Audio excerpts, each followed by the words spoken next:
పక్కా తేజ కోసం మంచి నిండు రంగు, మంచి కలరు, కొమ్మ దిగింది.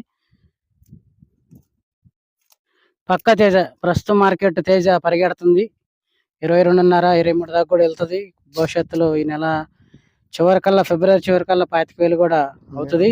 మార్చిలో అంతకు మించి నడుస్తూ ఉంటుంది, అది మాత్రం గ్యారంటీ. కానీ ఎలక్షన్ మూమెంట్ ఉంటుంది కాబట్టి కొంచెం తొందరపడి అమ్ముకోండి, మంచిది. ఒకసారి ఎలక్షన్ కోడ్లో ఇబ్బందికరంగా ఉండే అవకాశం ఉంది. ఇదిగోండి మంచి తేజ, మంచి పక్కా, మంచి సూపర్ డూపర్ సన్న తేజలో టాపులు వేసిపోయి తేజ ఇప్పుడు నవధాన్య హైబ్రిడ్ సీడ్స్ నుంచి నవ్యశ్రీ అనే విత్తనాన్ని ఇప్పుడు మీకు చూపిస్తున్నాను. చాలా బాగుంది. చూడు ఎంత చక్కన చెట్టు కూడా బుట్ట కడుతుంది, చుట్టూ కొమ్మలు వస్తున్నాయి, ఏడాడి కాసి ఉరిగిపోతున్నాయి. రైతు ముందున్నాడు, చూపించుకుంటూ వెళ్దాం.